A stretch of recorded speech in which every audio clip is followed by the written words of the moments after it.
Hello friends, today we are going to see a question that is very often asked in programming interviews, as well as you can see it as subpart of many questions in many programming competitions as well.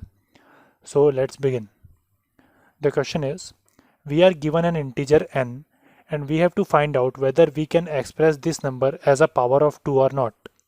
That is, suppose we have a number 4 and we know that 2 to the power 2 is equal to 4. In this case, our output will be yes, that yes, we can express it as power of 2. And if we are given our number 6, then our output should be no, because we cannot express it as the power of 2. Similarly, I have given two more examples over here. If the input is 32, then our output will be yes. Why? Because 2 to the power of 5 is equal to 32. And if our input is 30, then our output will be no. Why? Because 2 to the power 4 is equal to 16 and 2 to the power 5 is equal to 32. So we cannot express 30 as 2 to the power x, where x can be any number. Right?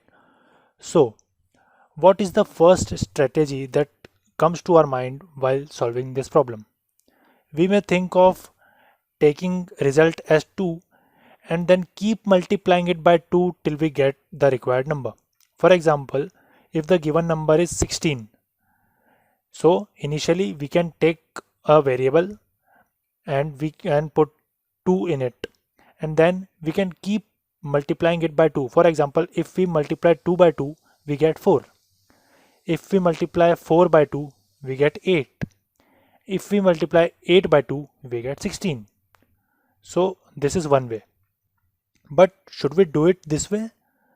No, we should not, because 16 was quite a small number and we can encounter very large numbers in the programming interviews and in the competitions. So we cannot go by this way since it is quite time consuming.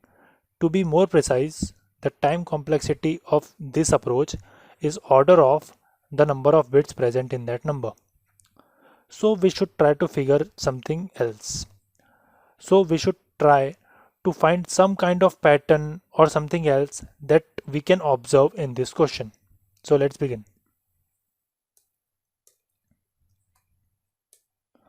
So these are the numbers that can be represented as 2 to the power x. Correct? And these are the binary representation of the corresponding numbers. Now, can you figure out something common in the binary representation of these numbers? Is there any pattern? Can you figure out anything? Yes, we can. One thing that is common in the binary representation of these numbers is that there is only one set bit in the binary representation. Now, what is set bit? In binary representation, whenever a bit is 1, we call it as set bit. So here we observe that in these kind of numbers which can be expressed as power of 2, the number of set bits is always equal to 1. So our problem is now simpler. We just have to find out the number of set bits in the binary representation of the number, and if the number of set bits is equal to 1, then we can easily say that yes, this number can be expressed as power of 2. Now the question arises, how can we figure out the number of set bits in a given number? There are various methods to find out. One is the primary approach, in which we can do the bitwise shift operations, and there are various other operations, other methods also, which I will cover in a separate video. One method which we are going to see right now is Brian Kernighan's algorithm. What this algorithm gives us is, given a number, we can get the number of set bits in the binary representation of that number, and that is exactly what we want. So for example, the given number is 68 and the binary representation of 68 is given. Now according to this algorithm, what we have to do is we have to subtract 1 from the given number. Now when we subtract 1 from 68, we get 67, and this is the binary representation of 67. Now what we have to do is, we have to do bitwise AND operation between these two numbers. When we do bitwise AND operation between these two numbers, we get this as the result. Now, is there any relation between the result and the given number? We can see that the number of set bits in 68 were 2. There were 2 set bits in 68, and in the result the number of set bits is 1.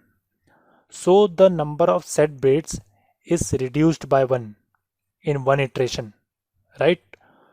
Now if we take this result which we got in the first iteration and do this operation again, we subtract 1 from it and then we do bitwise AND operation, then we get 0. So to find the number of set bits in any given number, we can repeat this operation till we get 0, and the number of times we do this iteration will give us the number of set bits in the given number.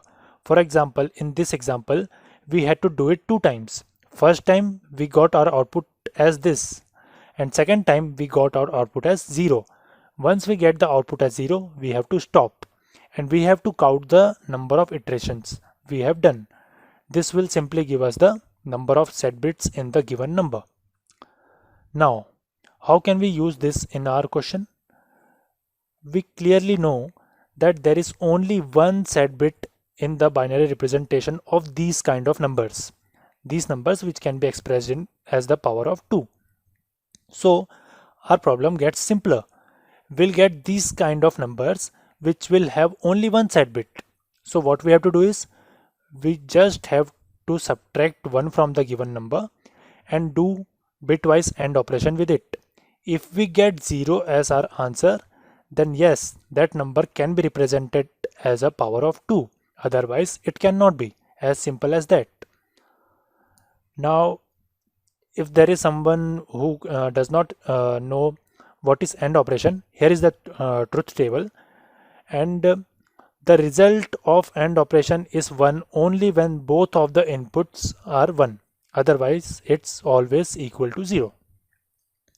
So this is the approach that we have to follow.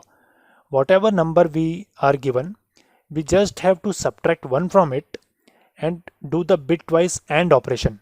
And if we get 0 as output, then yes, the given number can be expressed as a power of 2. Otherwise it cannot be. I think I'm clear. Now let us go to the coding part. As of now I am using the online compiler. We'll later be using the offline compilers as well. So first of all,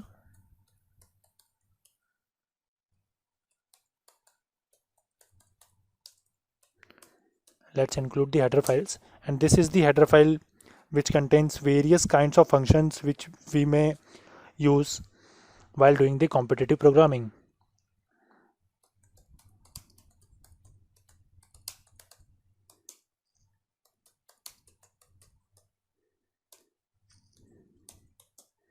Now we are given an integer n and we'll take the n as input from the user. Now what we have to do is, as we discussed, we have to take the number and we have to do bitwise AND operation with 1 subtracted from this number, correct? And if we get output as 0, then we can say that yes, this number can be represented as a power of 2. Otherwise we just have to output no.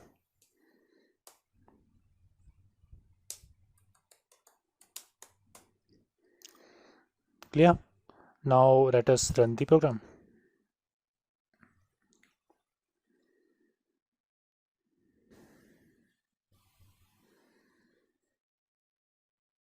We have to put any input, so let us consider 16.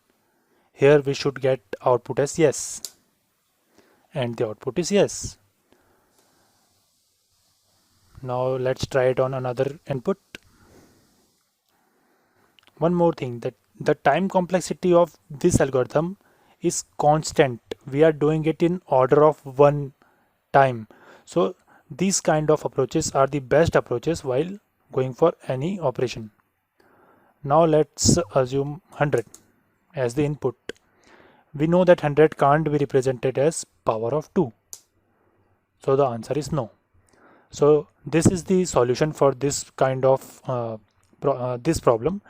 And interestingly, if the interviewer asks that can you solve it, can you solve this problem in only one line, then we can also say yes, we can do it. How can we do it? Suppose in those type of questions we'll be given a function, right? We'll be given a function and we'll have to return either yes or no. We'll have to return a boolean value, true or false.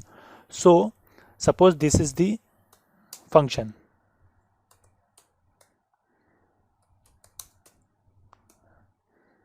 right? In that case, we just have to write one line of code to figure out whether this can be represented as a power of 2 or not. So in this case, we just have to type return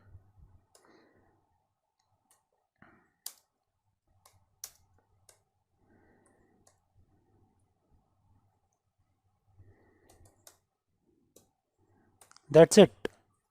This is the one-liner solution which can give us the appropriate solution as we want. If the function is bool, we can get the output as true or false or 0 or 1. So this is the solution of the given problem. I hope I could help you, and if you find this video useful, please subscribe to my channel. Thank you.